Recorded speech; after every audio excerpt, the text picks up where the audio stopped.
O kasi naiisip na niya, baka naawa mo.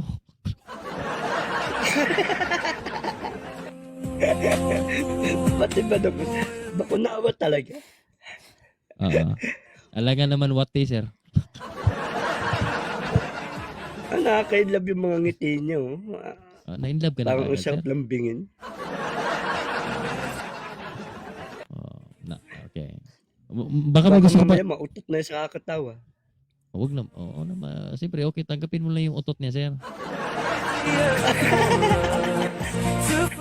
Sir, sir, baka may gusto ka pang gusto malaman sa kanya. May siya, may 5 anak na siya. Oh, ano ba yung nahanap na sa isang lalaki? Pwede ba ako? Ikaw nga kaya nga nandito ka Ikaw yung hinahanap 50 to dapat chubby din. Ikaw yun, di ba? Ikaw yun. Pangatawanan mo na to. Ikaw kasi yung hinahanap Ha? Kung i-open ko yung camera, ay makikita kung pasado ba sa kanya.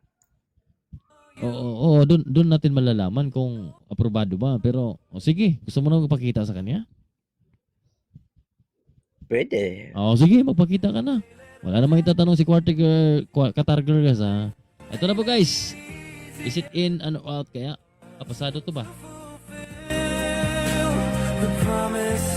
Hello. Sir, pwede medyo masilaw kasi yung mo, bumbilya sa ulo. Teka. Pogi naman si sir.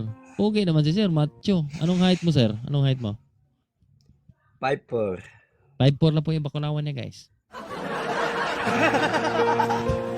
Laki na tawa na, sir. Anyways. Girl. Oo. Ito na po si sir. Mukhang may lahi ka, sir, ha? Anong lahi mo, sir? Wala. Pilipino lang. Pilipinong mabalahibo, sir? Balbasero talaga ako. Balbasero. May balahibo ka ba sa dibdib, sir? Tinanggal ko. Tinanggal ko. Balbon. Katagar, mahilig ka ba sa balbon? Mahilig ka ba sa balbon?